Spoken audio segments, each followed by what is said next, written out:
On peut encore utiliser ce logos pour structurer une mécanique de fonctionnement cosmologique spatio-temporel avec un positionnement prévisible dans l'espace et le temps. Une cosmologie universelle stable en rotation verticale π du tore absolu induit la cosmologie perpendiculaire horizontale en mouvement φ du tore de l'univers relatif. D'où la compréhension de la nature des trous noirs avec les différences de luminosité et l'explication du cycle expansion-contraction de l'univers relatif.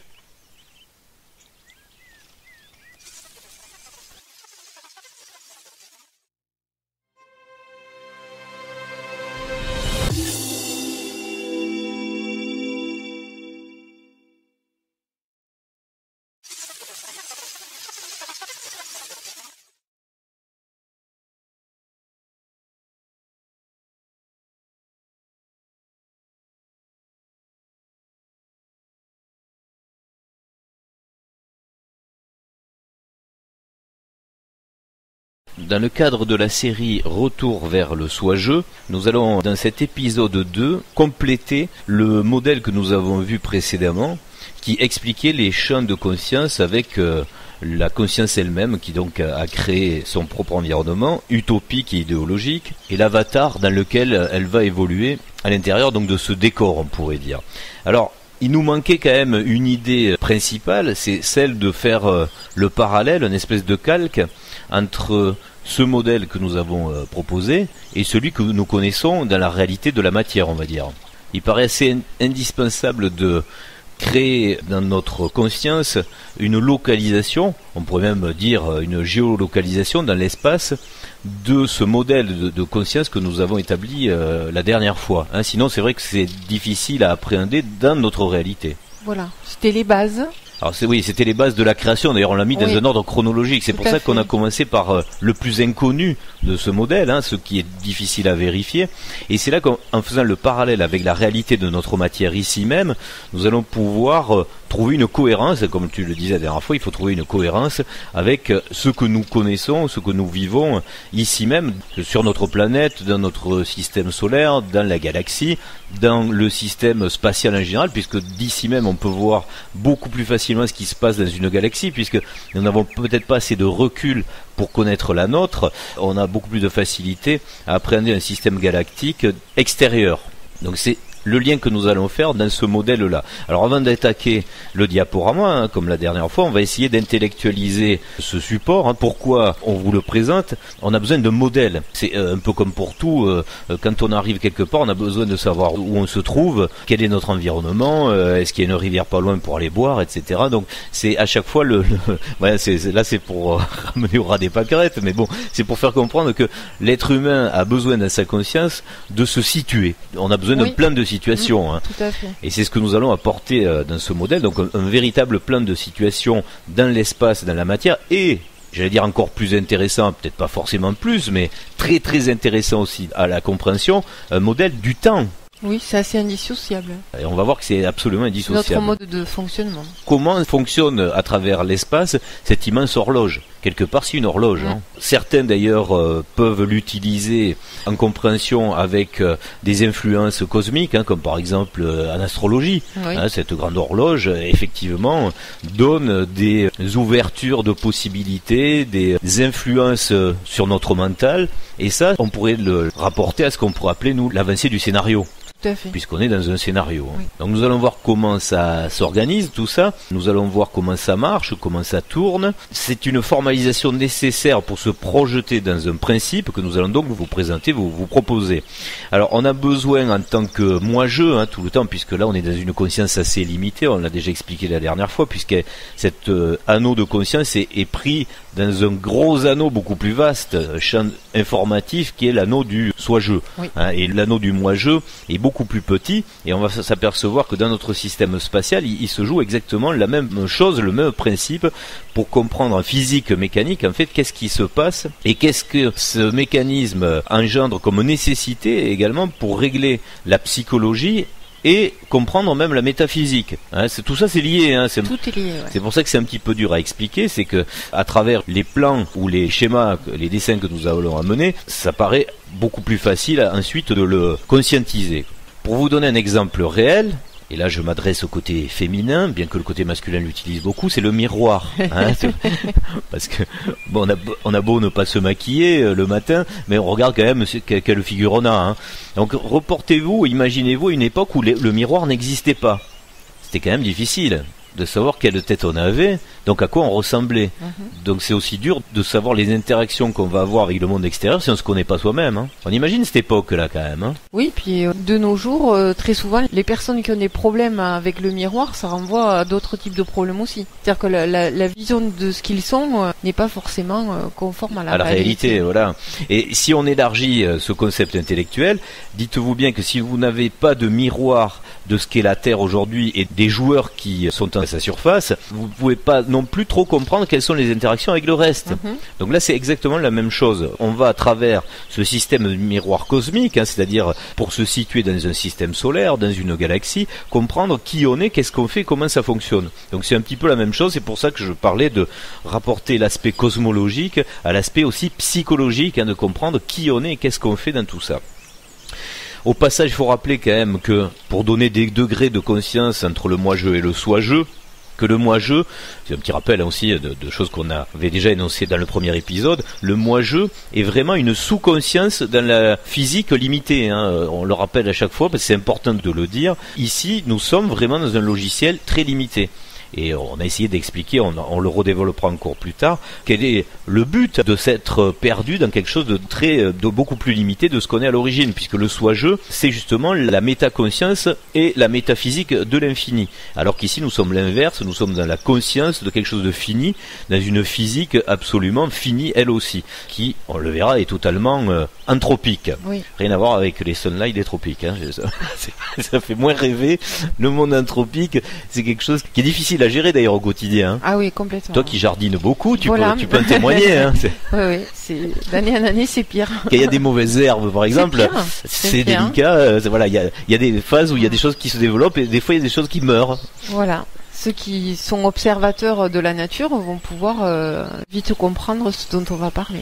Mais bon, ça fait pas partie de quelque chose qu'on pourrait interpréter comme dramatique. Hein. C'est tout simplement... C'est factuel, c'est de l'observation. Oui. C'est bien de l'avoir observé aussi parce que je pense que ça aide beaucoup à la compréhension. À travers le diaporama, on va essayer de préciser tout ça. Juste avant un postulat, pour pouvoir l'appréhender, ce diaporama, avec des informations préalables qui vont aider justement à mieux le comprendre. On va beaucoup parler du temps, puisqu'on entend quand même beaucoup de choses très différentes, à travers même chez les scientifiques de la quantique, etc., qui s'expriment sur le sujet. Et il y a quelque chose, personnellement, tu vas me donner ton avis, qui me fait moi assez froid dans le dos, qui me fait assez peur quand j'entends, que ce soit du côté des namastés, enfin on appelle les namastés, les personnes qui sont un peu reliées, on va dire, avec un monde... qu'on qualifierait entre guillemets d'astral, ou les scientifiques qui sont pas loin du namasté d'ailleurs, hein, quelque part, quelque part, ouais. Hein, qui vous disent mais vous comprenez pas, le temps n'existe pas. Est-ce que c'est bien raisonnable de dire ça? C'est ni vrai ni faux en fait. Alors quel est le point où on se place, ouais. Alors quel serait l'aspect véritable de ce postulat? Le temps n'existe pas. En tout cas ici il existe. Puis ailleurs aussi.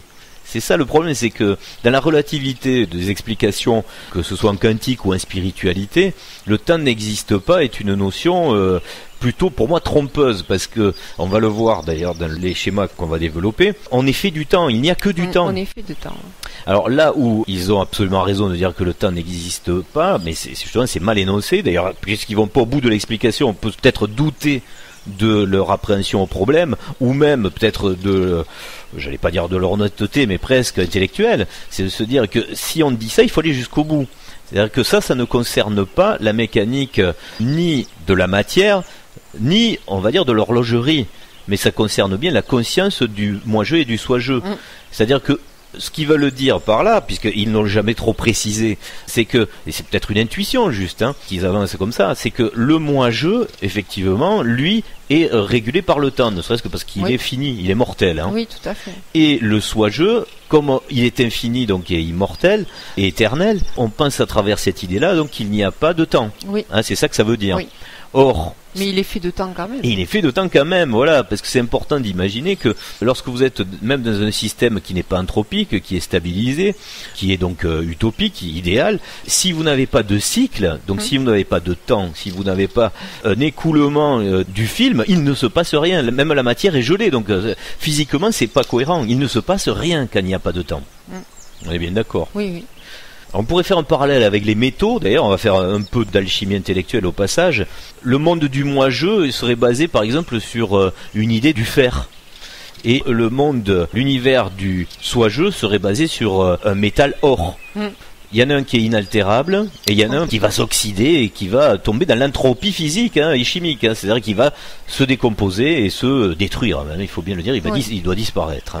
Donc c'est un petit peu... toutes ces idées qu'on essaie d'entreposer, de superposer en millefeuille pour faire comprendre toutes ces différences, elles se situent en fait à tous les niveaux. Et on a ces deux composantes dans le corps humain. Alors j'osais pas le dire, mais c'est bien de l'aborder. Nous sommes faits non pas d'or, mais plutôt de ferraille. On a de l'or, on en a à un certain endroit, il est significatif. Où ça Mais effectivement, on a une composante fer importante. Exactement. Dans le sang. Alors, est-ce que cette démonstration ou cette parabole... C'est l'oxydation, c'est un rapport au temps qui est évident. Qu'est-ce qu'on nous fait prendre quand on vieillit? On nous fait prendre des antioxydants. Ce qui est bien, c'est que c'est un paradoxe d'un autre modèle fini, là, du moi-je, c'est que ce qui te nourrit te détruit. C'est-à-dire, sans oxygène, tu meurs. Exactement. Mais en même temps, si tu prends de l'oxygène, ça te fait rouiller. Il est bien foutu, ce système. Ben oui, mais il est carrément foutu au bout. Le comprendre, c'est important pour prendre conscience de qui on est. Voilà. Déjà. Où chercher l'or, du coup, la question, quand même. Où chercher l'or? Voilà, où chercher l'or. Ouais. Alors, est-ce que l'or est-ce qu'il est spirituel? Est-ce qu'on doit aller le chercher, se transcender pour atteindre la phase aurifère, on va dire? C'est peut-être un peu le but du jeu, et c'est ce que nous avons essayé, évidemment, d'apporter à travers toutes les vidéos que nous avons fait précédemment. D'ailleurs, je tiens à préciser que, comme on a pas mal ramé pendant les 50 et quelques vidéos que nous avions fait précédemment pour expliquer les choses sans vous présenter ce modèle, maintenant que vous avez ce modèle un peu plus précisé, même carrément identifiable, vous pouvez vous amuser à aller faire un retour en arrière et d'écouter ce qui avait été dit dans les vidéos auparavant, qui vous paraîtra beaucoup plus clair. Oui, normalement... on est allé, on a essayé d'amener les choses dans une certaine logique. En fait. Voilà, on va refaire les thématiques décomposées avec beaucoup plus de précision dans les vidéos futures, mais tout était déjà en gros dit dans les vidéos d'avant, mais avec ce principe, ça devient beaucoup plus clair. Les vidéos d'avant, elles débutaient aussi par un temps de préparation. Quand on a parlé de l'ego, de l'alimentation, des choses comme ça, c'est aussi un temps de préparation personnelle, justement, pour pouvoir avancer vers des systèmes de compréhension, les analyser, avoir du discernement. C'était la mise en bouche de ce qu'on pourrait appeler la pleine conscience. En tout cas, c'est des temps de préparation qui sont nécessaires à tout un chacun, oui. Puisqu'on vient d'évoquer un petit peu la parenthèse alchimique, on a parlé d'or, on a parlé de fer, eux transforment le plomb en or ou même d'autres matières. Mais bon, là, on voulait faire un parallèle dans la réalité physique de nos principes vitaux, c'est-à-dire le sang, etc. Mais pour reparler un petit peu d'alchimie, il y a aussi quelque chose que j'aimerais bien préciser, c'est par rapport à la relativité du temps. On entend beaucoup chez certains alchimistes justement ce concept de dire que le temps n'existe pas, ou en tous les cas de dire qu'il est très relatif. Et l'exemple qui est souvent donné, c'est de dire, moi quand je suis dans mon laboratoire, je regarde la montre, il s'est écoulé 1 heure, et il me semble que ça fait que 5 minutes que j'étais en train de travailler. Ou d'expliquer que le temps est très relatif, ne serait-ce que parce que, en ressenti, si vous faites quelque chose de bien, si vous êtes avec votre amoureuse, ça passe vite, et si vous êtes au fond d'un cachot, d'une prison, ça passe très lentement. Alors là, j'aimerais bien apporter là aussi une petite note différente sur ce raisonnement-là, et de dire que la relativité du temps, dans ce sens-là, elle s'exprime pas vraiment dans son amplitude, on va dire, la plus extraordinaire, dans le sens où ça, c'est un raisonnement très mental. C'est pas quelque chose d'extra-mental. C'est subjectif. C'est subjectif. Parce que là, c'est pas le temps qui s'écoule de façon différente, c'est la façon dont nous on le perçoit qui est différente. Ça voudrait dire que la façon dont on le perçoit aurait une action relative sur l'écoulement du temps. Ce que je vais énoncer là, c'est tout à fait l'inverse. C'est Le jour où vous faites une réelle expérience métaphysique, c'est plutôt de dire le contraire de ce que nous avons énoncé précédemment. Le jour où vous regardez la montre et que vous vous dites « Oh là là, j'ai téléchargé de l'information, je pense que je suis au boulot depuis 1 heure. » Et en fait, vous regardez la montre, non, ça fait que 5 minutes que vous êtes là. Et c'est là que c'est vraiment extraordinaire, c'est que vous vous doutez bien que c'est tout à fait impossible dans la réalité chronologique, c'est-à-dire de quantité de temps, d'avoir pu télécharger autant d'informations avec le cursus normal du temps qui s'écoule ici. Voilà, donc c'est pour ça que j'insiste bien, il faut sortir de ce truc là presque poétique là et sentimental de dire oui, c'est le temps, c'est très subjectif, etc. Non, quand ça devient quelque chose d'extraordinaire, c'est l'inverse qu'on arrive à vivre, c'est-à-dire d'être étonné d'avoir en si peu de temps vécu tant de choses. Voilà. Et ça, ça arrive fréquemment justement lorsqu'on est connecté avec le monde du soi-jeu là. C'est-à-dire qu'on s'extrait de la pendule, de la montre, de cette chronologie, et on rejoint la conscience chronologique du soi-jeu. Et là, le téléchargement, ça va beaucoup plus vite. Donc évidemment, là, oui, on est étonné. Donc c'est bien là que ça prend toute sa grandeur, et ça vient vous prouver, vous donner une fois de plus cette foi que vous êtes sorti de ce temps-là. Donc pour éclaircir cette confusion, on revient de nouveau d'ailleurs dans le concept qu'on a énoncé avant avec les métaux, c'est qu'il faut vraiment éviter la confusion entre le temps et l'entropie. Et souvent que ce soit en physique ou en métaphysique, alchimique, etc., il faut bien dissocier le monde du moi-je, donc qui est anthropique, avec le monde du soi-je qui est vraiment dans un équilibre parfait, grâce à la maîtrise totale des émotions et donc de la matière.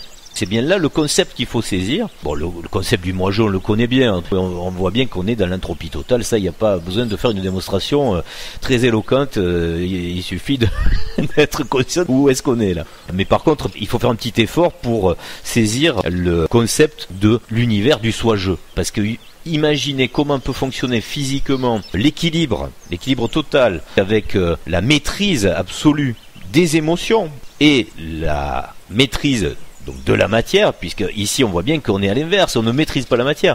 Par exemple, pour sculpter un bout de bois, il faut mettre en place tout un dispositif où vous allez soit le sculpter, soit les roder, le poncer, etc. Vous travaillez la matière différemment que dans le monde du soi-je. Le soi-je, c'est la mentalisation de l'objet qui va le fabriquer. On n'a pas besoin de l'attaquer dans l'atome. Ça, c'est des pistes à explorer pour que ça commence peut-être à mûrir dans l'imaginaire, puisque quelque part, sans imaginaire, on n'avance pas dans cette histoire-là. Mais ce sont bien les bases des deux différences entre l'univers du moi-je et du soi-je. On est bien d'accord. Oui. D'où, on le dit au passage aussi, l'explication du problème énergétique ici. C'est-à-dire que ici, quand on va poncer, mettons, une pièce en bois, ça va chauffer, hein. Donc il y a beaucoup d'énergie, on a besoin d'utiliser beaucoup d'énergie ici, c'est quand même assez flagrant. D'ailleurs c'est un petit peu le nerf de la guerre depuis toujours. Il y en a même qui se sont évertués à jouer avec pour pouvoir façonner la géopolitique et pour faire croire même qu'elle ne peut être vécue que par ça, puisqu'en fait il y a d'autres choses qui peuvent arriver et qui ne sont plus du tout, par exemple du domaine des énergies fossiles, hein. Bon, ça on le dit au passage, on l'a déjà expliqué, je crois que beaucoup de monde le sait maintenant à travers l'énergie libre et tout ce qui peut nous libérer de ce logiciel qui est absolument contraignant. Donc pour accrocher avec la grande horloge, il faut bien rappeler donc que le temps est partout, puisque le temps est la matière, hein. S'il n'y a pas de temps, la matière s'arrête, donc il se passe rien, tout est gelé, même il n'y a pas d'existence de la matière, puisque il n'y a pas la conscientisation, même d'ailleurs de la forme, de la matière, etc. Donc c'est ce concept qu'on essaie de justifier, d'expliquer et même de prouver quelque part. Donc nous sommes le temps, la conscience donc et le temps, on le verra, donc surtout dans le domaine du soi-je, dans le domaine du moi-je, il y a de la matière, mais quelque part elle a été induite, c'est bien le mot, induite par l'univers du soi-je. Tout à fait. Et on va le voir un petit peu plus tard en explication mécanique sur les diapos qu'on va diffuser. Ce temps, c'est vraiment une nécessité pour le renouvellement aussi des émotions. Oui. On l'a bien mis dans la langue française, le temps, c'est le temps chronologique, mais c'est aussi le temps qui fait, c'est-à-dire le climat. Oui, le climat, donc l'humeur. Voilà, les humeurs, on y revient. Donc il y a plusieurs cycles, hein. Il y a le cycle astrologique, astronomique. Sans le temps, il n'y a pas d'expérience non plus. Il n'y a pas d'hiver, il n'y a pas d'été, il n'y a pas de... Si vous vous donnez une mission à accomplir et que vous n'y mettez pas une donnée de temps, l'expérience perd de son sens. C'est une donnée intrinsèque de l'expérience. Mais elle meurt de sa petite mort, c'est-à-dire donc d'ennui au final, du côté du soi-jeu, on va dire. Mais des deux côtés. Et des deux côtés, je parlais du moi-jeu parce que c'est effectivement un des éléments restrictifs du fait qu'on soit mortel aussi, ici. C'est un des éléments restrictifs de l'expérience ici. Et comme tu dis, au niveau du soi-jeu, s'il n'y avait pas le temps, ça veut dire qu'il n'y aurait pas les sommes d'expérience, donc d'émotions, de sens, à ce soi-jeu qui se crée un moi-jeu pour vivre des choses. Alors il faut bien le souligner, comme tu l'as dit, je le reprends, mais vraiment au mot près, parce que c'est absolument ça le but. On l'a écrit d'ailleurs dans le générique, on va essayer d'explorer le but de ce fonctionnement, là, des moi-jeux et du soi-jeu, de ces univers-là. Il faut bien imaginer que le but de la conscience, donc la primaire, donc la plus évoluée, la conscience du soi-jeu, c'est le plaisir des émotions. Oui, c'est la création. Que le temps, c'est quand même une donnée existentielle à tous les niveaux de ce qu'on vit. D'où la confusion, une fois de plus, avec, dans le monde du moi-jeu, de ce qu'on pourrait qualifier comme voyage dans le temps. Qui on le verra pour nous, une fois de plus, on n'a pas la vérité, on n'a pas la science infuse, mais c'est juste notre modèle, on le présente, chacun fait ce qu'il en veut. Pour nous, le voyage dans le temps donc n'existe pas. À un moment, on fera d'ailleurs une vidéo plus précise sur les synchronicités et l'effet Mandela, avec également un système mécanique. Pourquoi on peut l'expliquer, mais c'est pas un voyage dans le temps. Mais pour nous, il n'y a pas d'aller-retour possible dans le même continuum. Par contre, il y a un aller-retour constant entre le monde de la conscience entière, donc du soi-jeu, et celui qui a chuté dans l'oubli, là, le moi-jeu, qui est là, lui, pour reconnaître les plaisirs et les émotions de revenir au soi-jeu, on a déjà parlé, donc, et de redécouvrir ce que l'autre sait déjà, puisque à chaque fois, c'est quand même ça, le plaisir le plus ultime, en plus d'avoir des émotions bizarres et un peu qualifiées de pourries ici, je veux dire, c'est la peur, etc. Quelqu'un d'éternel n'a pas peur de la mort, donc il n'y a jamais de peur, etc. Mais pour autant, il y a du temps. Voilà. L'éternité, c'est du temps. Il y a beaucoup de confusion qui est faite sur cette donnée. C'est-à-dire que c'est pas parce qu'on croit en une éternité que le temps n'existe plus. L'éternité, c'est un temps en soi, enfin un temps qui est éternel, et du temps qui s'écoule dans ce temps éternel.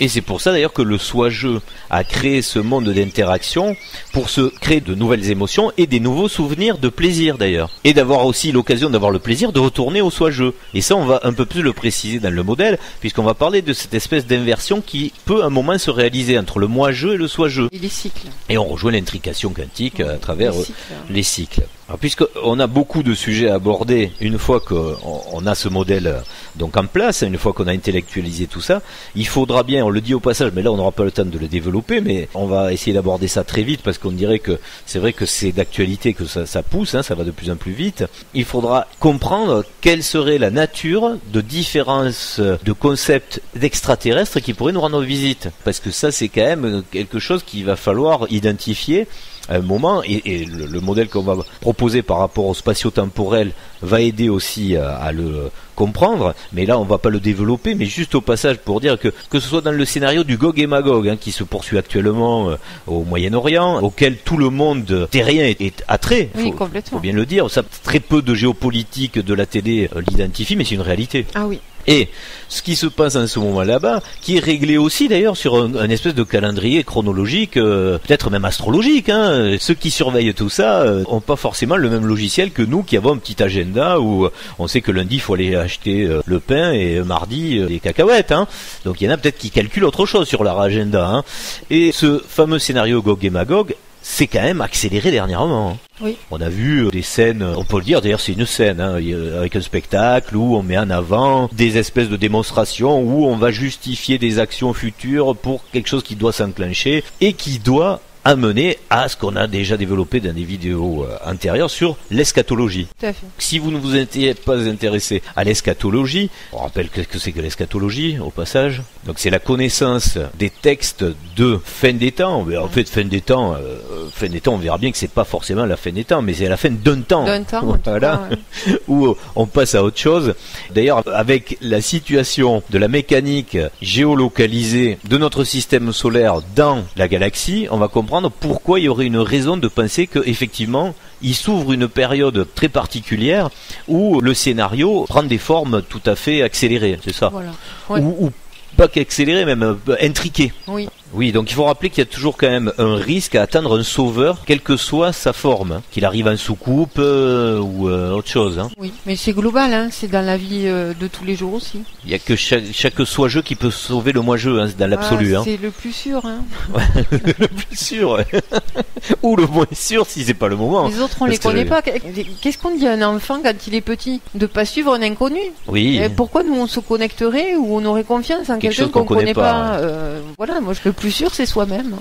Oui, parce que on a déjà du mal à se connaître, alors au moins on se connaît un peu parce qu'on a un peu travaillé sur soi. Donc alors, après, on va pas rentrer dans l'émission qui sera faite plus tard pour bien préciser tout ça, mais on retombe sur un antagonisme assez clair, c'est-à-dire que si demain débarque quelque chose qu'on pourrait appeler d'extraterrestre, il y aura quand même le premier temps de réaction qui sera assez légitime, hein, on l'a déjà expliqué dans notre vidéo, c'est-à-dire que la peur de l'humain qui voit arriver quelque chose plus haut que lui dans la pyramide de ce qui est à manger dans l'environnement, donc il y aura peur de ce qui arrive. Mais ça va vite s'oublier si par exemple cet extraterrestre sympathique vous amène de quoi vous guérir les cancers, de l'énergie libre, gratos en plus, ouais, et tout, ça va être formidable. Mais bon, est-ce que ça c'est rejoindre le monde de l'absolu et du moi-jeu pardon, et le monde du soi-jeu? On reste quand même pas mal dans le monde du moi-jeu. Bon voilà, c'est quelque chose à méditer, on aura l'occasion d'y revenir dessus, mais bon, il fallait quand même le préciser. Mais ça veut pas dire que c'est forcément mauvais, parce que c'est peut-être aussi juste un mode de transition pour que chacun, avec son libre arbitre, fasse le choix de comprendre dans un monde qui est moins anthropique, on va dire qui est plus confortable, de prendre son temps de méditation et de décision, de savoir s'il continue à construire ce monde qui va pour un temps être, on va dire, un âge d'or, hein, et plus l'âge de fer, et rester ici, ou partir dans le monde du soi-jeu. Après, il faut bien préciser, parce que ça c'est important, il n'y a rien de dramatique, puisque c'est un jeu, donc ce qui fait que les deux joueurs qui sont en train de jouer sont les mêmes, donc il n'y a jamais une situation dramatique d'être ici. Oui, il faut bien le préciser. Mais bon, aussi. Ça mérite d'y penser, puisque a priori les choses se mettent en place vers ça, quoi. Et alors on l'a toujours dit dans nos vidéos, et ça par contre on le remet pas en cause. À chaque fois je dis on peut douter du modèle qu'on vous présente, etc. Il est fait pour être réfléchi, pour être discuté, faites-le. Mais s'il y a une chose dont on est sûr, et on le dit depuis le début, retrouvez la mémoire de votre idéologie. Qu'est-ce que vous voulez, vous? Et là, vous pouvez pas vous planter. Vous n'adhérez pas à une église ou une chapelle quelconque. C'est la vôtre. Retrouvez la mémoire de votre idéologie. On est dans un scénario où il faut trouver la fin idéale, la plus belle fin. Soi. Voilà, pour soi. Pour ça. Et aussi l'après, parce que il y a quand même beaucoup de personnes qui sont sur cette phrase moi de toute façon je veux pas revenir, on en est presque à n'importe quoi d'autre mais pas ça. Non, n'importe quoi d'autre, si on projette le n'importe quoi d'autre, ça risque d'être vraiment un beau n'importe quoi. Un grand n'importe c'est-à-dire, quoi. Il faut savoir pourquoi et qu'est-ce qu'on s'attend à l'après, qu'est-ce qu'on construit déjà pour l'après. C'est-à-dire où on va et pourquoi y faire. Même est-ce qu'on a terminé ici? Je pense qu'on s'en va quand on a terminé quelque chose, quand on n'a pas de regrets, quand on n'a rien laissé, quand on n'a pas construit pour soi quelque chose ici. Ce qui ne veut pas dire qu'on ne participe pas pour les autres à quelque chose qui soit meilleur, bien sûr. On n'est pas détaché du sort de l'humanité. De l'humanité, mais ça suffit pas de dire moi je veux pas revenir. Moi tu reviendras pas, mais ça devait pas une belle maison. C'est un souhait. Par ailleurs. Oui, mais il sera respecté, je pense. S'il est bien motivé, voilà, c'est toujours la même question.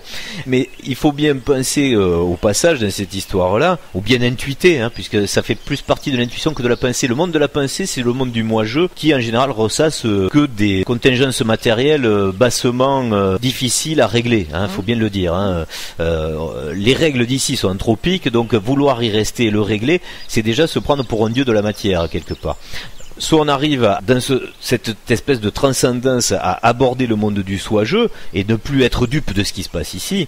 Et là, comme tu disais, il faut bien trouver la plus belle fin. C'est comme si on faisait, quand on est gamin, il y a des concours de dessin. Qui c'est qui fera le plus beau dessin? Mais là, pour chacun, pour soi, il faut imaginer la plus belle transition. Et avoir réglé ce qu'on était venu régler. Parce que je pense que certainement que plusieurs fois, on s'est dit, je reviendrai pas. Mais on est revenu parce qu'on n'avait pas réglé ce qu'il fallait. Donc, à la fois, il faut travailler sur soi pour régler ce qu'il y a à régler et savoir aussi où on va. Travail sur soi, hein, ça rejoint. Voilà, c'est plein de questions, il y a de quoi faire. Ça aussi, c'est quand même une idée, pas à tordre, mais une idée qu'il faut quand même méditer. Quand on entend certains spirituels dire tout l'univers nous regarde, nous sommes une expérience particulière, et ce qui se passe ici c'est unique, etc. Réfléchissez-le bien, si vous avez conscience de ce qu'est l'éternité, la longueur de l'infini, etc., est-ce que vous pensez vraiment qu'on puisse être une expérience unique?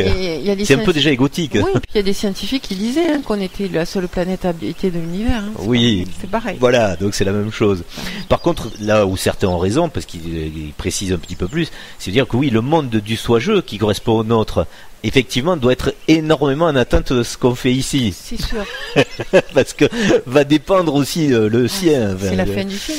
Voilà. La fin d'un film. Hein. Voilà. On va échanger les cassettes, en gros. C'est ça, c'est pas la fin de tous les films, c'est la fin d'un film. Voilà. Et la suite enfin bon, on va essayer de préciser ça un petit peu plus tard, ça sera plus clair.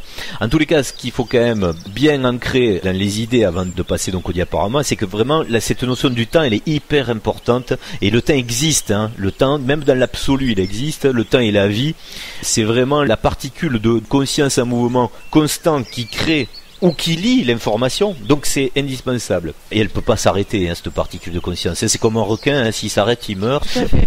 Puis comme là, on est sur des temps justement particuliers où un certain nombre de choses s'accélèrent, on a aussi plus de capacité à s'ouvrir à un certain nombre de choses, à recevoir de l'information. Et on voit bien que le temps, on le vit pas pareil aujourd'hui qu'il y a 20 ans. Donc c'est bien une donnée qu'on nous met pour la comprendre. 20 ans, c'est marrant ça, tiens. 20 ans, oui. Ah ouais. C'est venu comme ça. C'est un peu le grand manège du moi-je et du soi-je, le temps. C'est une danse, quelque part. C'est une danse des émotions. Ça permet de vivre le jeu de l'envie de manquer, de l'envie du désir. C'est le moment d'ailleurs de désirer l'impossible. Là. À chaque fois on le dit, mais c'est vrai que c'est important. Il faut aller au fond de son utopie. Hein. C'est vraiment le moment. Avec une logique pour le concrétiser aussi. Parce que c'est ça le plus difficile. Hein. C'est que quelque part on peut être taxé de doux rêveur quand on veut atteindre le monde utopique. Hein. D'ailleurs, clairement, la connotation de la définition d'utopie dans le monde du moi-je, c'est l'impossible. Hein. Ton idée, elle est utopique. Hein. Donc, ça fait penser à la poursuite de demain. Ah mais tiens, puisqu'on parle de films encore plus révélateurs que celui dont on avait fait une vidéo, on avait beaucoup parlé du film de Luc Besson, Valérian, mais qui... On l'avait trouvé, c'est dommage, était quand même un peu trop hermétiste, hein, donc il fallait quand même avoir quelques codes pour y rentrer dedans, c'était difficile. Hein. C'est pas dommage. Pour le grand public qui n'a pas forcément les codes, le message en gros il y est, mais il n'est pas détectable à 100% puisqu'il faut avoir la grille de lecture. Par contre, le film qu'on était allé voir dernièrement, alors là c'est un chef-d'œuvre absolu, il n'y a pas besoin d'avoir les codes, celui-là est compréhensible à 100%, c'est le dernier Spielberg. C'est Ready Player One. Ready Player One, à la française, Ready Player One. Bah ouais, toujours. Alors dans ce film, il y a tout quoi. Oui. Au passage, on fait vite fait le petit topo. Si vous n'êtes pas allé le voir, la seule, allez-y. Voilà, oui, non, il y a quand même quelque chose à dire. C'est que la clé de compréhension, c'est quand même, outre le fait de comprendre qu'on peut aller vers une intelligence artificielle à travers ce qu'on a déjà implanté là des jeux vidéo, c'est surtout qu'il y a une autre clé à superposer à ce film. Les deux sont réelles et bonnes. C'est qu'il y a aussi le fait de se projeter que la personne qui est en train de jouer dans le jeu, là, les gamers, quoi, les joueurs, sont eux-mêmes aussi des avatars du soi-jeu qui est en train de jouer avec eux. Donc regardez le film avec les deux grilles de lecture, c'est-à-dire la grille de lecture du moi-jeu ici, ce qu'on est en train de devenir, c'est-à-dire des gamers qui eux-mêmes inventent un monde parallèle dématérialisé. Hein. Ils ont une vie virtuelle. Virtuelle, voilà. Ils ont deux vies, une vie matérielle et une vie virtuelle. Alors ça, c'est une réalité, hein, ce glissement qui est en train de s'opérer. Donc un avatar. Et un avatar, voilà. Et la deuxième grille de lecture, très importante, donc c'est de voir que le joueur qui est vraiment le joueur en barbac, là, avec du sang, du fer, tout ça, ben lui c'est aussi déjà peut-être l'avatar qui joue la même chose, comme on dit en hermétisme, en haut comme en bas, quoi, ou en bas comme en haut. Donc on fait la même chose. C'est pour ça que c'est délicat, hein, c'est que le millefeuille commence à prendre forme, mais en superposition tellement énorme. Et on peut disjoncter facilement hein, quand on prend conscience de tout ça. Hein. Je défends aussi l'hermétisme de Valérian. C'est qu'à un moment donné, sans le savoir, on s'en sort pas. Dans Ready Player One, c'est quand même à un moment donné ce qui fait que l'étape est passée. C'est quand même de s'investir dans le savoir. Et je pense que tous les initiés, quel que soit leur domaine, ils insistent sur la régularité et la persévérance que l'on doit faire dans un travail à la fois de connaissances, non pas pour les accumuler, mais pour pouvoir avancer dans son développement et sa transformation personnelle. Voilà, tout ça c'est la même chose. On travaille avec l'espace et le temps. Il faut bien comprendre que les accès d'ailleurs sont permis dans l'espace de la conscience par l'espace physique aussi. C'est ce que il nous est demandé ici même dans le monde du moi-je. La géographie cosmologique, c'est une limite du moi-je. Pour l'instant, on voit bien qu'on ne peut pas partir sur d'autres systèmes solaires. Bon, ça va peut-être se dénouer, mais ce sera toujours dans le monde du moi-je. Si c'est avec des vaisseaux spatiaux, faut bien se le dire. Star Wars et compagnie, ça continue à être de la guerre. Enfin, on le redit au passage. Il faut bien comprendre ces deux concepts tout à fait différents. Voyager différemment sur notre plan, c'est partir dans le monde du soi-je, l'univers du soi-je. Mais il faut avoir les coordonnées. On en revient toujours à la même chose. Il faut donc conceptualiser sa place dans cet espace et dans ce temps. Donc le soi-je, lui, pour faire un petit parallèle vite fait, il a toutes les coordonnées des champs, on l'a vu la dernière fois, des champs atteignables, puisqu'il est dans le champ le plus grand. Un déplacement spatial, pour lui, c'est instantané. Il n'a pas besoin d'un vaisseau spatial. Voilà, tout ça, c'est des choses à comprendre, c'est des choses à méditer. On pourrait même résumer ce concept en disant attention, avec un petit panneau là, attention donc aux guides qui sont pas des soi-je, et qui sont pas des soi-je, qui sont des archétypes moi-je. On peut résumer ça comme ça. Dont on retrouve les avatars au quotidien. Oui, oui, oui. Ouais, il y a un champ horizontal et un champ vertical, on va dire. Mais voilà, non, mais c'est des fois plus facile de le comprendre par l'autre. C'est ça l'effet miroir. Autant vous verrez de maître, gourou, tout ce que vous voulez ici, autant il y en a ailleurs. Donc voilà. Mais c'est le même principe. C'est le même principe. Voilà. Donc, ce qui est en haut est en bas. Vous changez d'archétype, tout simplement. C'est-à-dire qu'il y a des archétypes qui sont plus modernes que d'autres. À une époque, quelqu'un qui arrivait avec un chapeau pointu et qui faisait abracadabra, tout ça. Puis demain, ce sera un mec avec une combinaison brillante et une autre baguette magique, mais qui aura une autre forme. Et oui, il fera des trucs. Oh là là, dis donc, c'est extraordinaire ce qu'il a fait. Voilà. Bon, on a le résumé, on l'a bien dit. Je reprends cette phrase qui, je crois, est salutaire à comprendre. Attention aux guides qui sont pas des soi-je. Oui. Donc archétype moi-je, attention. Mais bon, c'est pas grave, c'est une aventure. Chacun peut suivre des guides, même archétypaux. C'est bien de le dire parce que ça peut faire gagner du temps et du discernement. Pour même compléter cette phrase, vous aurez bien compris que le guide soit je, vous pouvez pas vous tromper, il est unique, c'est le vôtre, comme tu disais quelque part, donc c'est le fameux effet miroir, mais du côté du monde réel. Pour attaquer ce diaporama, on va juste faire pendant quelques secondes un petit rappel du modèle, du principe que nous avons exposé la dernière fois sur le champ des consciences, avec ces quelques figures qui donnent un petit rafraîchissement de cette architecture, donc du grand soi, dans lequel sont nés des soi-je qui se sont divisés en deux principes masculins et féminins, donc soi-jo et soi-ja, qui eux-mêmes ont émané leur propre avatar dans le champ de conscience restreint, qui est le champ féminin du moi-ja et le champ masculin du moi-jo. Quelque chose qu'il faut bien avoir à l'esprit pour dire que c'est un principe qui va super bien fonctionner pour ce que nous connaissons ici en termes cosmologiques. Et c'est pour ça que ce modèle prend tout à fait sa pertinence, puisqu'il va permettre d'expliquer beaucoup de choses et aussi d'ailleurs d'éliminer pas mal de problèmes physiques, par exemple le Big Bang. On en a parlé la dernière fois, que nous allions amener une autre solution. Là on va en parler plus précisément. Donc on reprend dans ce modèle mécanique toujours le même principe, donc d'anneau inclus dans un anneau. Et vous allez comprendre pourquoi ça donne une dynamique absolument intelligente du cycle, c'est qu'il n'y a pas d'à-coup, il n'y a jamais de choc de ce qui pourrait représenter un début ou une fin. C'est-à-dire dès lors que vous vous inscrivez dans ce type d'architecture, il n'y a pas de début et il n'y a pas de fin. Pas de rupture. C'est le mot que je cherchais, il n'y a pas de rupture. Et un monde sans rupture, c'est quand même un monde plus harmonieux, non? On dirait. Que des Big Bang ou des trucs qui font péter tout, quoi. Voilà. Okay. Alors, on reprend donc le même principe, vous l'avez vu, mais là, puisqu'on a besoin de se situer, de se géolocaliser dans l'espace, on va donc adapter cette architecture à l'architecture spatio-temporelle. On va d'abord parler du spatial. Dans ces deux anneaux qui sont intriqués, on va tout de suite préciser où se trouve notre univers. Notre univers à nous, du moi-je, c'est celui qui, pour l'instant, on le mettra après en horizontal, parce que sinon, le cerveau, il a toujours du mal dans l'autre sens, ça c'est toujours délicat. L'univers physique du moi-je, c'est le petit anneau marron. C'est notre système galactique. Et l'univers métaphysique, on dit bien métaphysique et pas physique, donc de soi-je, c'est le gros anneau rouge qui se trouve en position horizontale. Alors certains d'ailleurs nous avaient posé la question assez pertinente la dernière fois sur le champ des consciences. Pourquoi c'est important qu'on ait une perpendicularirité des anneaux et en quoi ça a un sens? Et d'ailleurs c'est le cas de le dire. Il y en a qui est dans un sens et l'autre dans l'autre.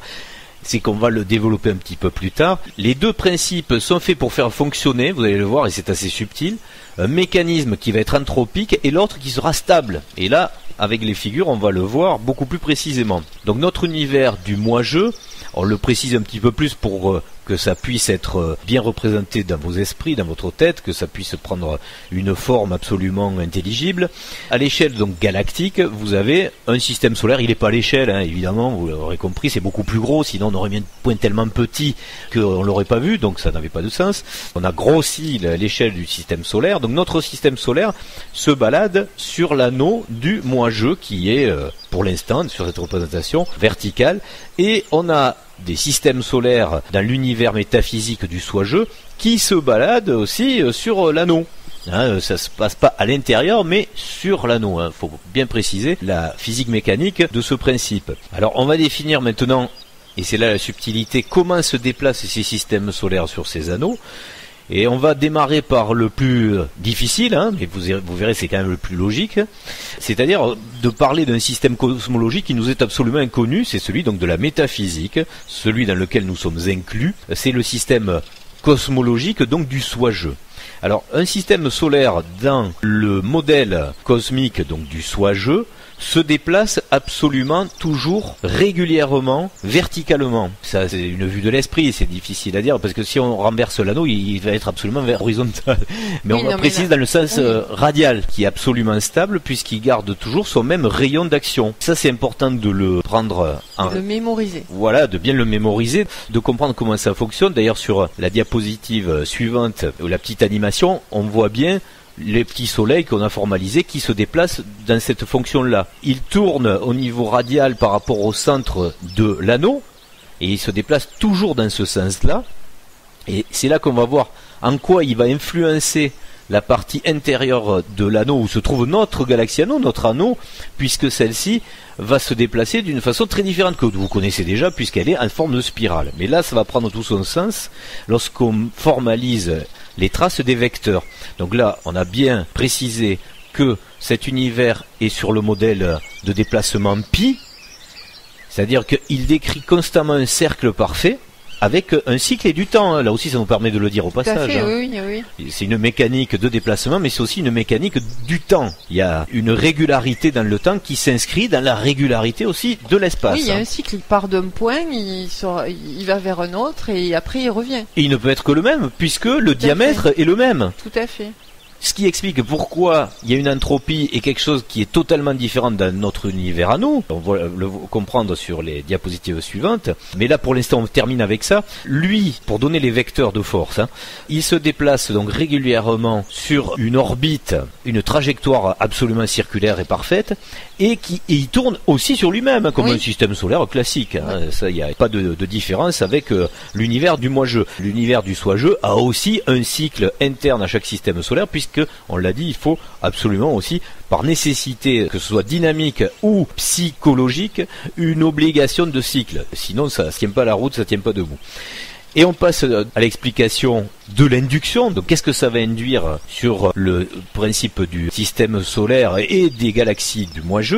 C'est qu'on a ce vecteur de force qui se détermine de l'extérieur à l'intérieur. C'est-à-dire que les systèmes solaires glissant sur les anneaux avec des trajectoires pour celles-ci régulières et tournant sur elles-mêmes vont induire, pour tout ce qui est magnétiquement à l'intérieur d'un anneau qui, lui, on va le voir juste après, est influencé par cette force-là. Et c'est là qu'il faut faire aussi un parallèle entre le côté absolu et le côté relatif, et le côté psychologique du monde paranormal et du monde dit normal ici. C'est que, par exemple, quand on va regarder avec un télescope les galaxies qu'on voit autour de nous, on ne voit que des galaxies du moi-je. Ça aussi, il faut bien le dire au passage. Vous ne pouvez pas voir la galaxie stable qui régit les galaxies du moi-je, puisque ces galaxies du soi-je, elles ne tournent pas à la même vitesse. Et c'est là la subtilité. D'ailleurs, C'est quelque chose qui est très bien abordé dans le film de Luc Besson, Lucie, au moment où elle explique que la voiture qui va très très vite, selon la vitesse où elle va, mais vous pouvez même pas la voir. Tout à fait, ouais. Donc le temps est l'unité, comme il dit dans le film. Donc c'est pour ça que quelqu'un qui dit le temps n'existe pas, on est à côté de la plaque. Je veux dire, il n'y a que du temps, mais il n'est pas à la même vitesse. Donc il faut bien comprendre que nous ne voyons ici que la partie marron que nous allons voir juste après. Je pense avec le schéma on le comprend bien, que ce qui nous est permis de percevoir c'est la partie marron. Voilà, c'est que la partie. Et cette partie marron elle est... à cette vitesse-là. Voilà. Elle a une vitesse bien déterminée que nous, avec notre avatar, nous sommes en mesure de pouvoir capter. Tout à fait. Le reste, on peut pas le capter. On n'a pas les yeux qu'il faut. Enfin, ou on n'a pas la vitesse de conscience plutôt qu'il faut, parce que les yeux, quelque part, ça fonctionne toujours, même s'il y a une vitesse de perception par image. Mais la conscience, elle n'est pas faite pour retenir le nombre d'images voulues en temps voulu. C'était un schéma simplifié. Mais c'est réel, c'est vrai. Ce concept est absolument celui qu'il faut prendre en conscience. Donc, ce mouvement, on revient au vectoriel, hein, ce mouvement qui induit un vecteur de force donc transversal, directement dans le champ interne qui est soumis à son influence, va donner ce qu'on connaît très bien, qu'on connaît dans ce modèle galactique, dans notre galaxie anthropique, c'est le fameux déplacement des systèmes solaires qui s'enroulent comme ça avec des bras dans une galaxie. Ça, c'est le mouvement induit que certains ont déterminé d'ailleurs dépendant du modèle phi. Donc on n'est plus dans pi, on est bel et bien dans phi. Là aussi quelque chose à méditer, hein, si vous comprenez. Si vous jardinez. Non, pas si vous jardinez cette fois-ci, mais si... mais si vous vous intéressez à la grande pyramide d'Égypte, il est beaucoup question, vous l'avez compris, de pi et de phi. Quelque chose demande à être compris dans ces deux logiques et ces deux nombres qui sont, il faut le rappeler, absolument universels. Que vous soyez un extraterrestre d'Aldébaran, d'Orion ou d'ailleurs, lorsque vous prenez la dimension de périmètre, pi est universel. Il faudra toujours 3,14 quand on a l'unité 1 comme départ de calcul. Et c'est bien là, évidemment, le signe d'une intelligence qui a commencé à faire des mathématiques, à connaître la science, etc. Le pi et le phi dans la pyramide, c'est quelque chose que vous n'avez pas encore trop investigué, si vous n'avez pas trop fait d'enquête là-dessus. Il est temps de le faire, parce que c'est quand même un élément hyper important dans notre scénario de moi-jeu ici, hein, dans la résolution. Qu'est-ce qu'on est venu faire, et qu'est-ce qui doit s'y passer, etc. Et surtout, qu'est-ce qu'il y a eu avant, parce qu'apparemment, il n'y a pas eu que des demeurés avant nous, non? Il n'y avait pas que des mecs avec des silex et des peaux de bêtes. Voilà. Mais ils n'avaient pas la roue là. Apparemment pas. Hein. Peut-être qu'ils n'avaient même pas besoin. Dans la nature, on a quand même énormément de plantes et d'animaux qui sont sur phi. On rentre pas là-dedans parce que c'est compliqué. Mais la construction de la matière se fait aussi. Voilà. C'est pour ça que on a dit. C'est une organisation. Voilà, on a dit dans d'autres vidéos aussi que ce qui guidait notre démarche, c'est des éléments de cohérence mis ensemble les uns avec les autres. C'est des choses auxquelles il faut réfléchir et ça permet justement de se lancer sur des schémas que d'observer et d'essayer de comprendre qu'il n'y a pas de hasard. Et qui sont vérifiables là cette fois-ci dans la science qu'on connaît aujourd'hui, grâce au télescope, etc. Et ce qui est intéressant d'ailleurs, c'est bien de constater que les galaxies qui sont avec ce principe, et comme tu disais même le système solaire, on va le voir un petit peu plus loin, fonctionnent avec cette influence donc d'organisation de la matière, donc atomique, etc. Et on aura l'occasion de peut-être rentrer dans les détails sur ce modèle qu'on pourrait comprendre avec beaucoup plus de facilité, également sur le très petit, c'est-à-dire au niveau atomique. Pourquoi ça fonctionne de cette façon, etc. Tout ça, c'est la même chose, c'est lié. En tous les cas, pour bien recoller avec ce qu'on connaît bien en réalité de la physique, on regarde donc ce modèle de galaxie. Alors, certains qui raisonnent encore, c'est vrai que c'est difficile, en 2D, ont du mal à se dire, ouais, mais dans quel sens vont les bras? Dans quel sens ça tourne? Oui, mais moi j'ai du mal aussi. Voilà, comment ça marche? Je rigole de moi-même là-dedans, mais il me faut un effort intellectuel pour bien le concevoir. Sortir de la 2D. Ouais, alors, ce truc-là, il faut que votre cerveau commence à bien fonctionner en 3D pour comprendre cet effet du tore, cet effet de l'anneau. C'est que il n'y a pas de sens que de droite à gauche ou de gauche à droite. C'est selon votre point de vue. Selon votre point de perception des choses. Si vous êtes en dessous de la galaxie, ça va tourner dans le sens horaire, et si vous êtes au-dessus, ça tourne dans le sens opposé. C'est le point de vue qui fait l'opposition. Donc il n'y a pas à se demander dans quel sens ça tourne. C'est très relatif tout ça. On est dans la physique de relativité de point de vue. Donc les deux personnes ont raison à chaque fois. Donc, au passage, pour expliquer pourquoi il y aurait au niveau cosmique, dire qu'au milieu de chaque galaxie il y a un trou noir, prend tout son sens quand vous comprenez l'architecture du tore. le trou noir, on voit ce que c'est maintenant.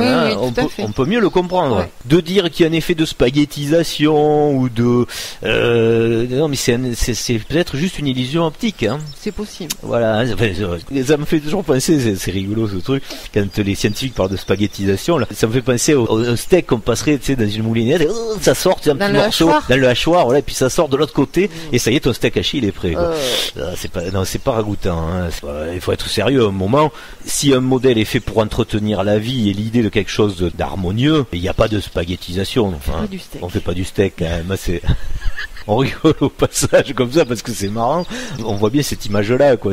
On se moque pas, c'est marrant. Voilà, c'est assez marrant. Là, on comprend mieux. Suivez la trajectoire des systèmes solaires, donc et des planètes qui les suivent. Hein. Vous comprenez bien qu'à un moment, il n'y a aucun danger, de rien. Il n'y a pas de souci. Par contre, pour revenir à l'aspect de tromperie visuelle, il y a aussi le fait de comprendre pourquoi au milieu ça pourrait être. Alors, c'est un trou noir. Il y a certains qui diraient oui, mais on observe du très lumineux au milieu. Et ça aussi, ça fait partie de la compréhension, c'est-à-dire que quand vous resserrez le plan d'orbite, vous imaginez bien que sur une surface plane, je parle bien du système que nous connaissons, de galaxies, donc du moi-je là, hein. C'est-à-dire que sur la surface extérieure, vous voyez bien qu'il y a plus de place. Et sur la surface intérieure, vous avez remarqué, donc il y a moins de place. D'où peut-être aussi, hein, je le dis au passage, je sais pas, est-ce que nos scientifiques nous disent mais l'univers est en expansion, c'est extraordinaire.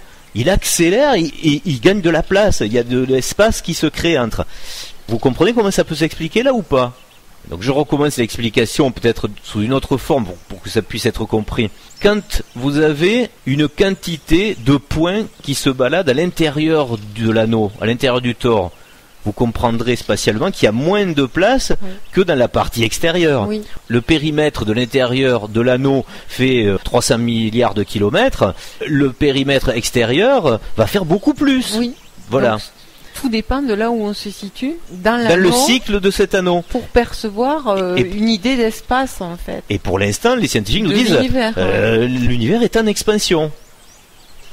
Donc évidemment qu'il est en expansion, puisque là on gagne de la place, que plus on est à l'extérieur, plus la place est grande. Oui. Vous comprenez bien que quand vous vous trouvez à l'intérieur de l'anneau, voilà, mais il y a rien qui explose. Mais par contre, il y a un resserrage. Cette respiration, elle existe, elle y est. Mais il n'y a rien qui se passe de dramatique avec ça.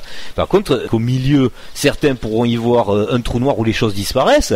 Mais en fait, elles disparaissent pas vraiment, elles font juste le tour. Elles reviendront de l'autre côté. Mais ça peut être plus lumineux, du coup, aussi sous certains angles de vue, puisqu'il y aura plus dans un espace réduit.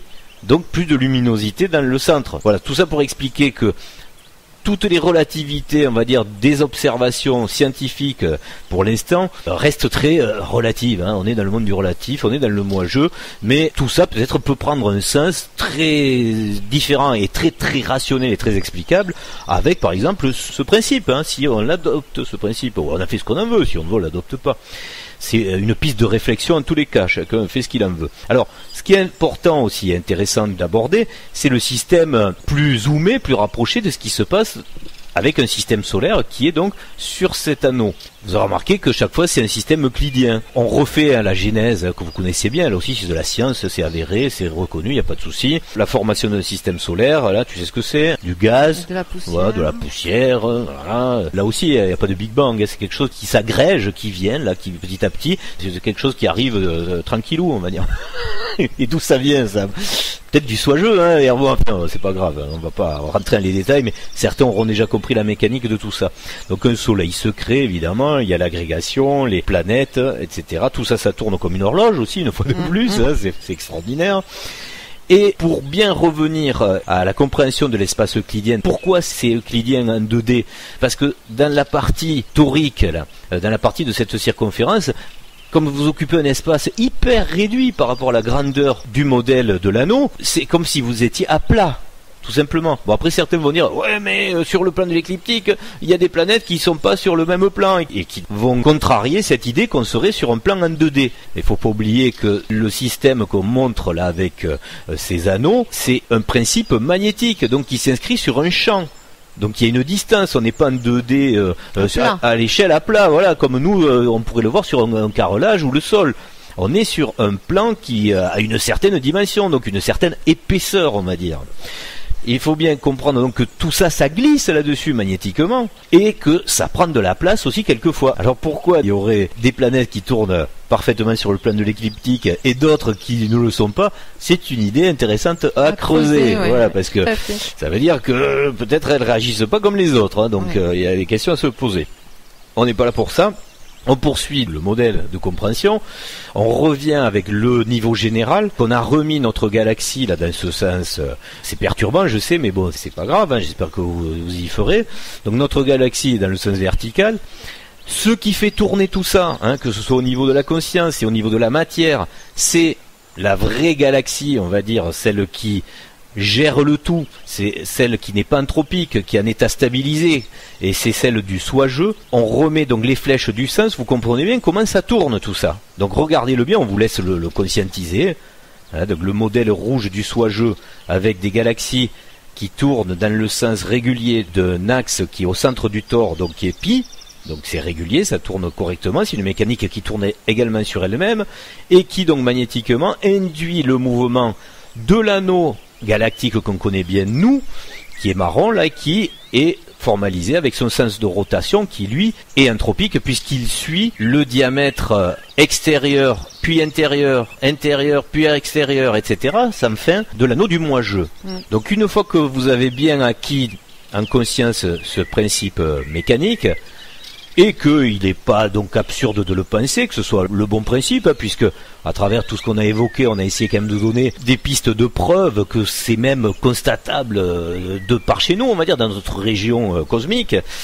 Il est intéressant aussi de se poser quand même une question assez fondamentale, c'est qu'est-ce qui se passe de particulier dans ce cycle quand notre système solaire arrive dans la zone la plus excentrée de l'anneau, celle dont on a parlé tout à l'heure, que les scientifiques se plaisent à dire en expansion. Alors est-ce qu'on vous laisse méditer en mécanique ou en psychologie? Qu'est-ce qui peut se passer? On va en tous les cas nous en parler en mécanique, parce que ça paraît évident.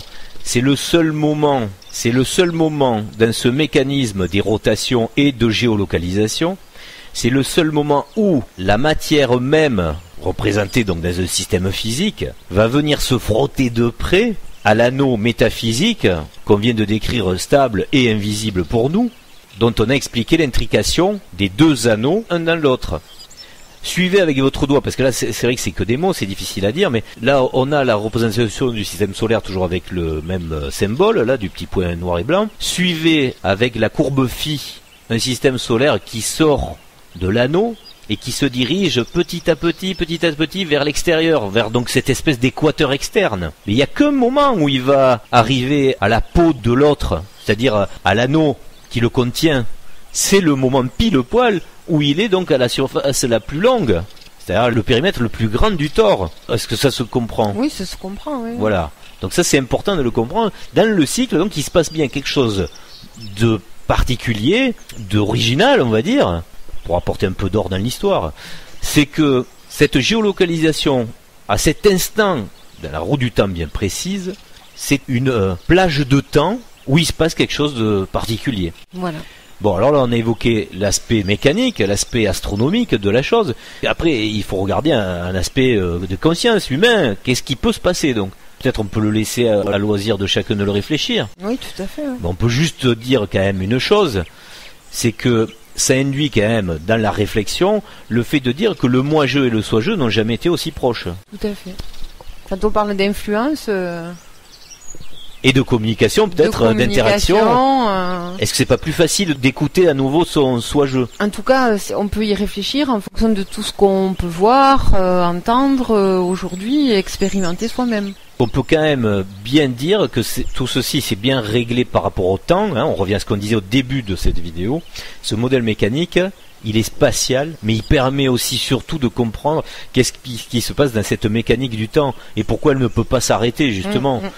On voit bien les cycles là, à travers le schéma, on voit bien que les cycles sont permanents, réguliers, et que les influences dans les cycles sont certainement différentes. Et ce qui est très important, et là on va se rapprocher de la culture des religions primordiales, des cultures même primordiales, puisque religion c'est très connoté, une reliance au cosmos quelque part, c'est juste de la culture cosmique que certains ont pu nous laisser, qui était peut-être pas si demeuré que ça, mais bien que très ancien, donc primaire, c'est les cultures primaires tout ça. C'est de rappeler que ce soit dans les Védas, que ce soit dans la culture de l'Égypte, signifié à travers des symboliques, on nous parle du temps justement, des cycles. Et il y a des petits cycles, il y a des grands cycles, etc. Bon, on va pas rentrer dans les détails, c'est à chacun de faire ses recherches et d'augmenter un petit peu peut-être sa culture de ce côté-là. Mais il y a d'ailleurs des choses qui peuvent paraître absolument incroyables. Dans la culture védique, on s'aperçoit qu'il y a des unités de mesure, que ce soit dans la distance et le temps, qui nous échappent absolument, même nous avec nos moyens qui sont assez colossaux dans la science moderne. Donc il faut quand même se poser des questions. Maîtrisait-il la hyper nanoseconde? Et ça, ils avaient des unités pour ça. C'est bizarre. Ouais.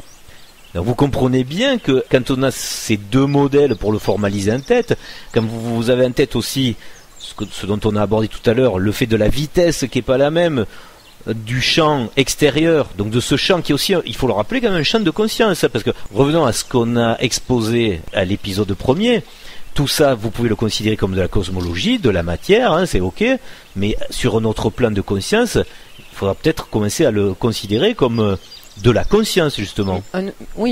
Une autre forme de conscience, voilà. Une autre dimension de conscience.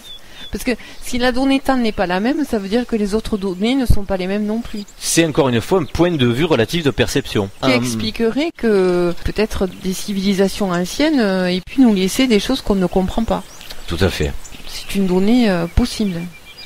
Pour rafraîchir un petit peu ce que induit ce concept, donc ce modèle, on pourrait juste résumer en disant que l'univers métaphysique, donc stable, de soi-jeu, n'a aucune contrainte, il faut le rappeler, on revient côté conscience et maîtrise absolue de la matière, il n'y a aucune contrainte de temps puisque cette conscience est absolument éternelle. Faut bien on parle bien de contrainte de temps et pas l'absence de temps. La contrainte du temps, elle est bien en bas là, avec le personnage moi-je, l'univers physique. Ici, il est entropique, donc il tourne avec cette mécanique qui est induite de pi du soi-je, qui devient du phi en moi-je, et qui est là pour faire le jeu, justement. Mais le jeu JEU, là, c'est-à-dire le jeu où on doit résoudre les contraintes de ce temps, puisqu'on est mortel. Il faut jouer avec l'information, avec la mémoire. Bon, il y en a qui peuvent rigoler avec ça, puisque justement, souvent, ils modifient l'histoire, ils modifient les mémoires pour qu'on puisse avoir une perception très différente de la réalité. Ça, à un moment aussi, c'est peut-être ce qui permettra dans le scénario de mieux comprendre le monde du soi-je et du moi-je. C'est que l'histoire a été sacrément, peut-être caviardée, voire même très très modifiée. Autre perception à acquérir aussi par rapport à la conscience, c'est que le soi-je, et là on revient à l'histoire du temps, l'effet Mandela, on va s'appuyer beaucoup en fait de cette figure-là pour le comprendre. Le soi-je, en fait, vous le comprendrez bien, dans ce modèle mécanique et physique et métaphysique, soi-je peut interagir sur tous les champs physiques de la conscience. Et lui, il est le tout de ça. Donc il peut agir dans les deux univers, lui. Mais, et c'est pour ça que je mets un grand mais, seulement au moment présent. Vous doutez bien là que si le système solaire qu'on voit là matérialisé, c'est vous là, vous avez vécu quelque chose d'un centimètre avant, c'est-à-dire des milliers d'années avant, on n'ira pas le changer, c'est passé, c'est vécu. Qu'il ne peut changer lui une chose que à l'instant présent. Mais le soi-je, lui, il peut interagir à chaque instant, mais il peut pas revenir en arrière sur ce qui s'est passé avant. Vous comprendrez bien que le voyage dans le temps, donc, il est très relatif, c'est-à-dire il est possible pour lui, c'est-à-dire dans le temps, par rapport à sa mémoire, mais pas dans l'action. C'est-à-dire dans l'action, il ne peut agir que au moment présent, et donc, évidemment, dans l'informatif, de ce que vous avez aussi, vous, dans votre conscience. Donc, moi-je, il est inclus, on le rappelle, dans ce champ restreint de la physique, et donc de sa conscience, et c'est pour ça qu'il a du mal à rentrer en communication et en liaison avec soi-je, puisque ça a été fait pour être difficile. Tout à fait. C'est quand même le but du jeu. Je tenais à préciser cette histoire, donc, avec l'espace-temps, de comprendre enfin qu'est-ce qui est possible et réalisable et qu'est-ce qui est complètement fantasque et qui ne correspondrait à aucun modèle physique. Les voyages dans le temps qui vous feraient voyager dans votre propre continuum, c'est quelque chose pour notre part, si vous avez trouvé un modèle physique, présentez-le, ok, mais c'est quelque chose de totalement impossible. Voilà. Au passage, il fallait que ce soit dit pour arrêter des fois certains délires qui sont pas étayés. Il n'y a rien qui sort en équation de cette histoire-là. Alors, pour finir, la fin des temps, on l'a un peu évoqué à travers les religions primordiales. On nous a prévenu de cette fin des temps qui n'est pas forcément une fin du temps, mais des temps de la partie taurique vers la partie la plus extérieure. Donc ça veut bien dire que vous avez fini un certain cycle, c'était le cycle de cette expansion. Dans ce moment précis qu'on peut relier à certaines écritures que nous ont laissées des religions primordiales, ce qui pourrait être interprété comme fin, pas du monde, ni du temps, mais des temps, c'est effectivement ce point de singularité, c'est un point très singulier, où il se passe effectivement quelque chose de plus que habituellement. À chacun de réfléchir à ce concept. Alors c'est une idée lancée dans le modèle donc matériel et cosmologique et donc psychologique. Et pour vous faire un petit peu plus concrétiser ces paradoxes, on va laisser 3 phrases à méditer. Si moi je souhaite être informé par soi-je, il se souviendra donc de son passé et de son futur. Ah, ça va faire plaisir à tous ceux qui disent que le temps n'existe pas et tout ça. Et qu'on peut voyager dans le passé ou dans le futur. Donc à méditer. Sous quelle forme, donc tout ça, ça peut s'organiser. Et c'est à un certain seuil de contrainte intolérable que la conscience de moi-je peut résoudre à vouloir devenir soi-je. Alors ça, c'est important. Pourquoi cette phrase est importante à méditer? C'est pour mettre un point, pas final, parce qu'on aime bien quand même discuter, avoir des interéchanges, mais j'en ai marre d'entendre toujours en opposition de cette théorie que nous amenons là, de dire mais qui aurait envie de venir se plonger dans cet enfer, dans ce truc horrible et tout. Méditer. Voilà, méditez-le, parce que ça veut dire qu'à un moment, oui, ici, il y a de quoi. En plus, allez, juste pour donner une preuve au passage, vous donnez des consoles de jeux à vos gamins là actuellement. Qu'est-ce qu'ils choisissent comme jeu? Est-ce que c'est un jeu où ils vont construire des beaux jardins avec des fontaines, faire évoluer des petits animaux qu'ils vont créer, jolis, etc. Ben non, en général ils prennent des armes, ils vont tuer des soldats ou des compétitions en voiture. Le genre de truc que vous n'avez plus envie, soi-disant, de vivre ici. Ça prouve bien que la psychiatrie ou la psychologie humaine, elle a bien envie de vivre un éventail assez extraordinaire de choses. Bon, en plus là ils l'ont facile parce qu'ils sont comme là-haut, hein. C'est-à-dire qu'ils savent qu'ils vont pas mourir, hein. Dans la console de jeu, quand ils commencent à dézinguer une armée de 600 monstres face à eux. Donc, je pense en méditant d'avoir toute une vie sans aucune contrainte. Qu'est-ce qu'on fait? C'est un peu plat, hein. Imaginons-nous ça, on a tout ce qu'on veut, on n'a rien à faire, tout tombe du ciel, il fait beau tous les jours, et on a construit quoi à la fin de cette vie-là? Il y a plein d'axes à méditer pour comprendre un certain nombre de choses. Tout à fait. Et juste pour revenir sur les consoles de jeu, parce que je trouve ça génial, hein, parce que c'est une fois de plus de l'hermétisme. Hein. Il se passait exactement la même chose ici à la fin des temps que de l'autre côté, ou même donc en général dans le tort du soi-jeu. C'est que ici, pour reproduire le même principe, on va donner à nos gamins l'occasion de se perdre dans un univers absolument virtuel dans lequel ils risquent pas leur vie. Hein. Par contre, ils se trouvent face à des monstres où virtuellement ils vont se faire bouffer, mais c'est pas grave, hein, ils boivent un petit coca et ça recommence, quoi. Ce sont des analogies qui aident à comprendre. Voilà, hein, il a tant de vie qui s'affiche là. Exactement. Et puis il recommence, quoi, il n'y a pas de souci. Même aller en acheter. Exactement, donc après oui, si on tombe en plus dans le système mercantile, oui, non, mais il peut même les monnayer. Ouais. C'est une très bonne analogie. Voilà, vers où on va. En bonne dame, hein, qu'est-ce qui se passe? Et pour finir, donc voilà, c'est pour ça que cette phrase aussi était importante, de comprendre pourquoi on est obligé, à un moment dans un scénario, d'arriver dans un seuil de contrainte intolérable. Pour certains, hein, d'ailleurs, c'est bête à dire, mais pour d'autres, c'est pas intolérable encore. Hein. Il y en a pour qui ce qui se passe dans certaines régions du monde où il y en a qui crèvent de faim, où il y en a qui a des guerres, et ça les touche pas beaucoup, ils pleurent juste quand c'est en bas de chez eux, quoi. Donc vous voyez, tout ça c'est lié, hein. Soit vous avez un fort taux d'empathie, vous comprenez ce qui se passe dans le milieu informatif total de la planète, donc de l'humanité, et là vous avez envie de enclencher un système de conscience plus élevé, soit vous pleurez juste quand vous vous tordez le doigt et vous n'avez rien à faire que votre voisin se soit cassé la jambe, quoi. Donc c'est un petit peu tout ça qu'il faut évidemment revisiter.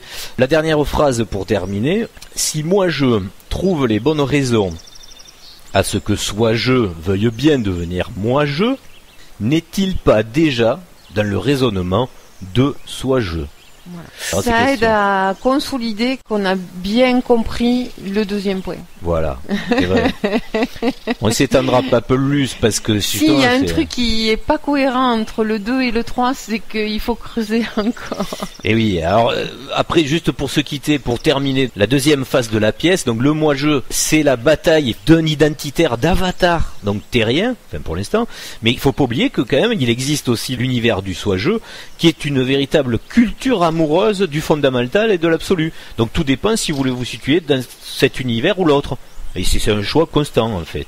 Pour finir, et on n'en finit pas de finir, je voulais insister aussi sur le fait que ce modèle, qu'il soit vrai ou pas, donc il présente quand même un avantage assez intéressant, c'est que quel que soit le point de vue que vous adoptiez, celui du moi-je ou du soi-je, que ce soit au niveau localisé, géolocalisé, d'être à l'intérieur de l'anneau ou à l'extérieur de l'anneau, il faut bien comprendre que c'est le principe qui permet de se boucler sur soi-même. Pour peut-être préciser différemment, ce modèle présente l'avantage de se boucler sur lui-même en continu et sans passer par une phase de cycle contrariante. C'est une harmonie constante où on va toujours dans le même sens, qui fait qu'il n'y a jamais un moment qu'on pourrait dire vraiment chaotique. Le vrai moment chaotique n'existe pas. Avec soi-même.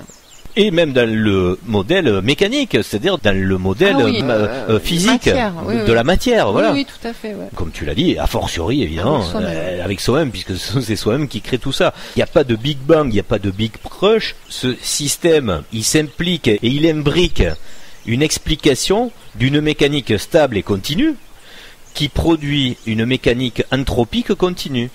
Donc on boucle bien la boucle sur quelque chose qui n'a pas besoin d'un instant particulier de chaos pour pouvoir se renouveler. Quelle que soit la solution que vous avez choisie avec votre soi-je, c'est la bonne. À bientôt. À bientôt.